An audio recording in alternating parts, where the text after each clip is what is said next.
Hi, guys. We're back with a new topic today. And the topic we're going to sit with today is reciprocity. I did a post the other day saying that the one who gives more in a relationship or in a dynamic is not necessarily better than the other one. And I think it's really key that we look at reciprocity when we're thinking about even self-mastery, but especially, of course, relational mastery, because I think that we have this false idea that giving more means that you're, somehow the better one in the dynamic, or that, if you give so much to someone that they're bad or wrong for not giving what you give. And I really feel like that's such a misconception of how we relate to each other. Because the truth is that there are some people who just naturally give. They're generally, literally givers. In fact, I would say that those who consider themselves givers, I'm definitely consider myself in that category, are people who give as a love language for themselves. In other words, when they speak their language of love to someone else, it naturally comes through in the language of giving. So, you're going to kind of naturally, whether it's, something tangible, or it's giving love or support, or just a text or whatever it is, it's like you're kind of an outputter when it comes to your love language and how you speak that language. And it's amazing. It's great. And it feels good to you. So of course that there's a level to equal benefit that you give and then the person receives it. But I think we have to be really aware of recognizing that there are also people who, they, as their own love language, they like to receive, and they may not give in the same way that they receive. And that doesn't make them bad. And if they don't show up as in full output as you do in the relationship, it doesn't make them bad. I think the key is understanding your own relationship to this, understanding if you're someone who likes to receive or if you're someone who likes to give, and how to keep that in check for yourself. Because the truth of the matter is, if you're a giver, that means that you're naturally going to want to give to the people that you care about, or to anybody, anybody who you feel like you want to sort of speak a love language to. And so the work there for you is to take that little pause of like, okay, if I give something, even if it's just love or support or this text message or whatever it is, and I don't get anything back, if I don't even get a text back, am I going to feel a certain way? And if you check yourself there, it really helps to put things in context, because what that says, if you say, well, they can at least text me back, right? Like, or if you have any expectation of reciprocity, then you're setting yourself up to fail. You're setting yourself up and the dynamic up to fail in this moment, at least, because that says that you're giving with the expectation that you're going to get in return. And that's not true reciprocity, right? That's not true giving, in fact, because if you give with expectation, then we're talking about a totally different thing than just giving because you're a giver and it's a love language for you and you are in overflow. So you want to speak your own love language, and cool. Send out the text messages, don't expect anything in return, and recognize that in many ways you've done that for yourself just as much as you have for the people that you love and care about. But I think the key here is recognizing that if you're going to give in the place and from the space where, if this person does not give back to you in the way that you're about to give to them, there's not going to be any hostility. There's not going to be any bad blood. There's not any expectations attached to how you're giving to this person.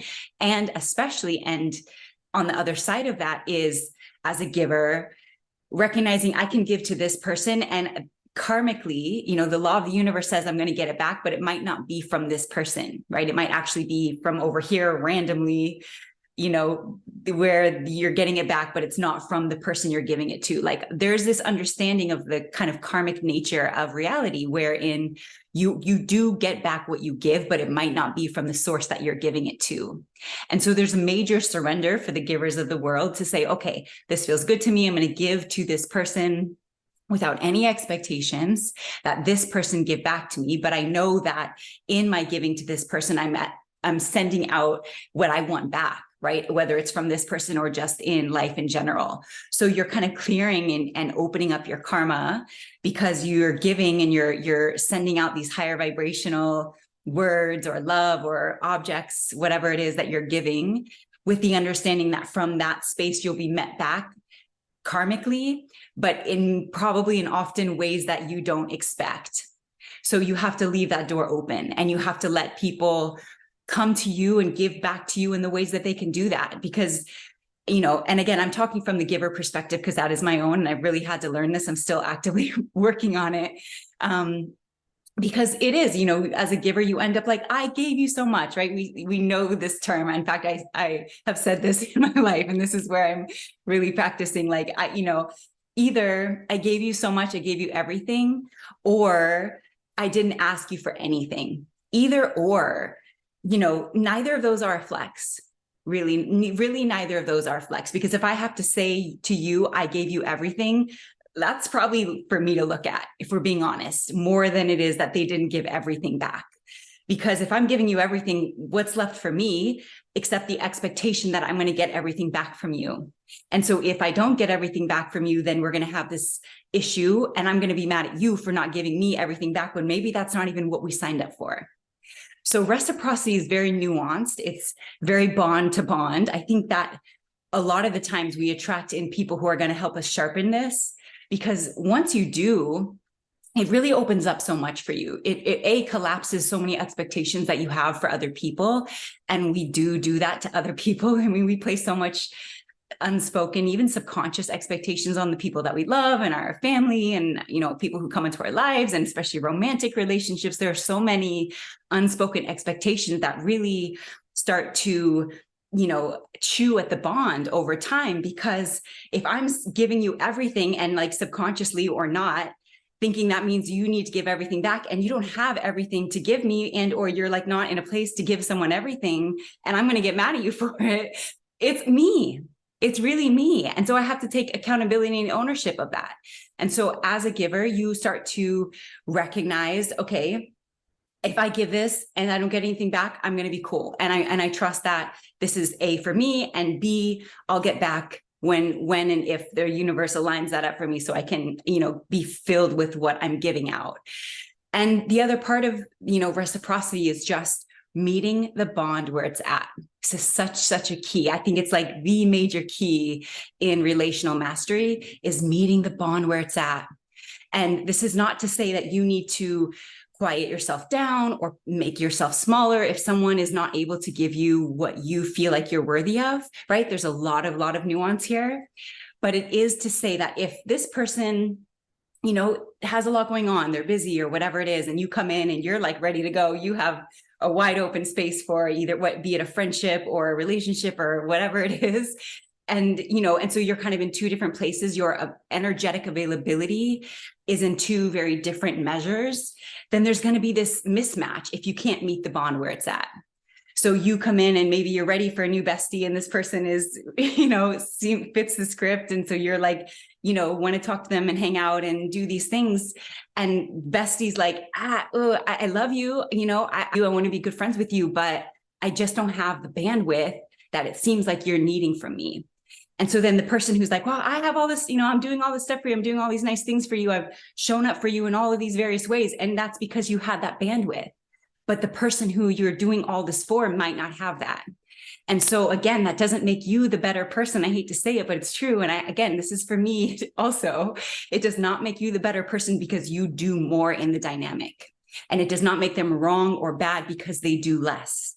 It's simply that maybe you're not looking at what the bond is actually asking for, which might be like, maybe you're not in full volume, giving full love, texting all the time. It's like almost overdoing it. If the bond is like, not quite there yet, and or the person is not quite there yet, or simply doesn't have it to give to you. So how can you expect them to give something that they don't even have just because it's what you give? So there's a lot of practice here. There's a lot of mastery. It's why I really love this topic for relational mastery, because it teaches you about yourself in so many ways. Obviously, it shows you like, okay, I really do show up massively.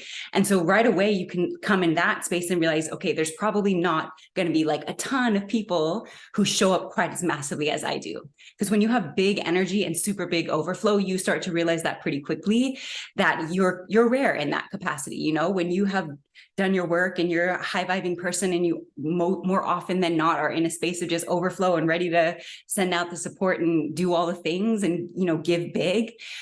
That's not everybody. Certainly. It is certainly not everybody. So you recognize your power in that way, you recognize your uniqueness in that way, but you have to realize that not everybody will be able to reciprocate that. So, it's amazing when you do meet the people who can, because it feels like effortless and you can be in as big as you want and give as much as you want, as naturally as you want. You don't have to think about it too much and you're going to get it back. Amazing. There will be people who can meet you there. But I would venture to say the majority can't. I would venture to say the majority of people cannot always meet you in just your big full overflow. So you have to understand, that doesn't mean don't give an overflow. If you have it and it's for both of you and there's no expectation attached, then give. And it's okay. If you might not get a text message back though, if you're going to be mad about that, then don't send the text, right? So really check yourself around what you're expecting in return for your bigness. And realize that, again, your giving is just as much for you as it is for them, because you have the overflow. It feels good. You want to love on your people. Like, let's go. Let's send the text, But the mastery here is to recognize where the bond is at, what the bond is asking you for. It might be not quite the full overflow. Sometimes, in fact, to some people, that's too much. They don't even need all those texts, right? They don't even need all that support and like whatever, as much as you're like, I'm just loving on you. I'm just giving you support. What do you mean? To the logical mind, you'd think that would feed everybody, but people aren't always there. Some people like a lot of space. Some people don't like that full support. Some people aren't even ready to be clapped for in that way, right? So you have to recognize you're dealing with the human where they are. There's a bond between the two of you. Ideally, you find that beautiful centerpiece between the two of you where you both give equally and it feels so good and it's harmonious and it keeps itself alive in many ways. But it takes work to get there. And just because you're a big giver doesn't mean that you're the better one in all the relationships. It just means that there's a lot of mastery for you to recognize where someone's at, recognize what the bond between the two of you would ask for. And then you ask yourself, is this the type of relationship that I'm looking for? Friendship, partnership, whatever it is, romantic, anything. You get to ask yourself that. So that's where we're looking at. That's the true mastery is, okay, this bond is going to not want me to send, those great supportive texts. This bond is maybe going to need more space than I'm used to giving people, whatever it is, whatever nuanced dynamic that exists between you and another person where your energies can meet in a harmonious way, then you get to decide. And they too, of course, they might find that she's just a bit much for me, she texts me too much, or she's too available to me, sometimes even that, if you're available right away to respond, it's like, let things breathe. You got to let things breathe. Breathing room in a bond really nurtures the bond. I think we live in a day and age where we're so connected. Someone can send a text immediately. I get it. I could respond within 30 seconds. And we're kind of hyper available to one another. When I would argue that bonds need space. They need room for each to continue to kind of grow on their own path and pattern, and to continue to come together and choose to stay together, choose this bond collectively. You, me, and we. That's the bond. You, me, and we. So there's sort of a third identity at play here between you and me, and that's our relationship. So there's me and my needs and how I show up and what I give and the energy that I have to provide for you. There's you and your needs and the energy that you give and what you have to provide for me. And then there's the bond between that's growing and living and shifting and changing and adapting to me and you as you grow and shift and change, and I do the same. So there's a lot of factors at play here. But what I want us to really be aware of is how much we give. And if we're giving from a place of pure, just like, this is just as much for me as it is for anybody else, I don't have any expectations in return. I'm going to, I'm going to just meet this ask of my heart and give that. And then if, it doesn't come back from this person, then I know I'll get it back in some other way. Boom. That's fine. That seems healthy to me. You're good. You're not kind of layering on your expectations to something that doesn't need all of that. And if you're someone on the other end who likes to receive, being aware of that. If you're a receiver, if you're not one to give too big, in fact, if you even feel kind of more in your power when you just sort of remain in yourself and you're not a major giver. And sometimes if you're not a major giver, then you end up being given to more, right? Because that's the energetic contrast. The givers and the receivers often match in this way, because the receiver is kind of just in their own space. They don't need to give too much. And sometimes from that perspective, from that energetic stance, you end up getting a lot, because you're that's the opposite end of the energetic spectrum. So you're in receiving mode, and both are equally necessary. both are equally necessary. In fact, again, for the givers, I would say it's really important for you to learn how to receive. And for the receivers, it's also equally important for you to learn how to give. But we need both in our own lives, within ourselves, right? Repair this bond within yourself. Don't just be someone who gives all the time and then you're pissed at everybody because not everybody can give back to you. Shift at least to a place where you can also receive. Because sometimes I think what happens is we don't realize that when we give so big and we're so attuned to giving and used to giving, we don't have any room in our energy field to receive. And so we don't feel reciprocated for. We always feel like we're in these one-sided relationships and we're doing so much. And if you just take a second to look at yourself, you're like, man, I don't even have room to receive. You might even be a little resistant to receiving, and yet you're mad at people because they're not giving back to you. So we got to be really honest with ourselves in the conversation of reciprocity. We really have to be willing to look at the harmony within ourselves of give and receive. Can we receive just as heavy as we give? And it's important, in fact, I would argue that the feminine energy is more of the receiving energy. It's like the flowing, the allowing, the receiving. The masculine energy is like the giving, the output, the doing.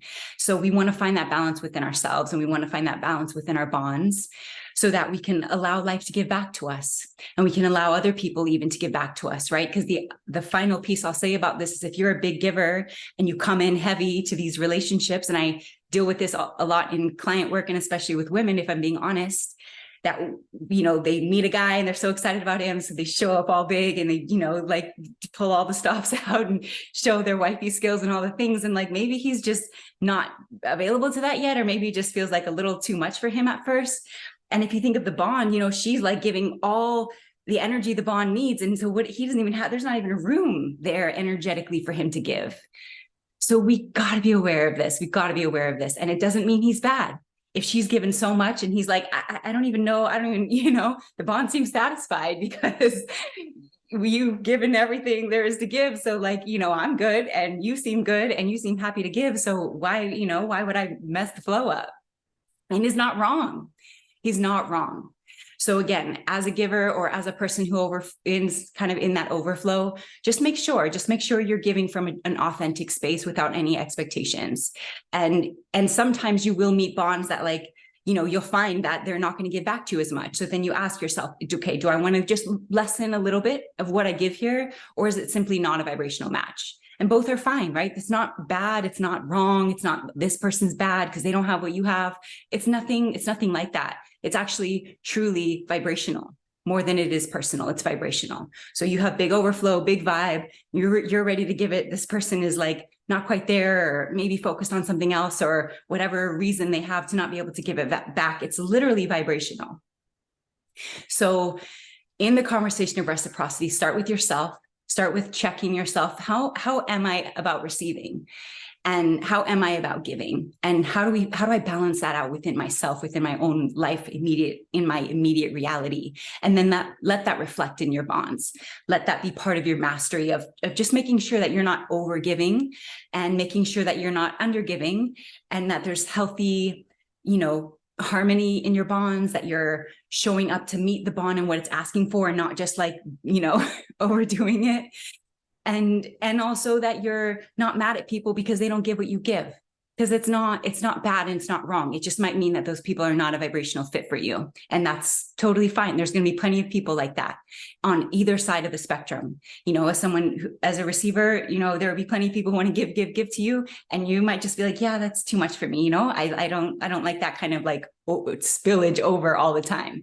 And as a giver, there might be people who can't give anything back to you. And you're like, yeah, it's not a vibe. I need someone who at least, responds to the text. Totally fine if that's what you need, but be realistic that that's what you need. And so this person can't give you that. And then there's a decision to be made here about whether this is going to be healthy and helpful for you or not. So I wanted to just give you guys that today. Reciprocity has been something that's really present for me recently. So I thought I would share that with all of you in case there's a collective theme here of this.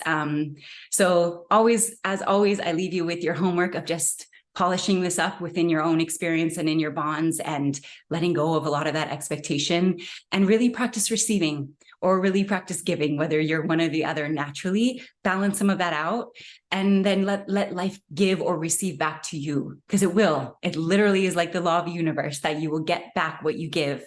And so if you give heavy in whatever direction and that feels great to you and it's healthy for you, amazing, because life's going to give it back to you. It absolutely is. That's the abundance of being alive and the abundance of living in overflow, is that universe just pours right back to you. Might be from over here, left field, when you thought it was home plate, but you're still going to get it back. So receive it, take it, let it fill you back up, and let that be exactly what you need, and keep it moving, and stay true to yourself, stay true to your vibration, and trust that you'll always be met energetically with what you need, even if it's not with what your mind and from who your mind thinks it needs to be from. All right, you guys, let me know what you think. As always, thanks again for being on this ride with me. I really sincerely love all of you guys. You say some of the nicest things to me, honestly, and you really, really keep me going. So thank you. I love you guys. See you next time.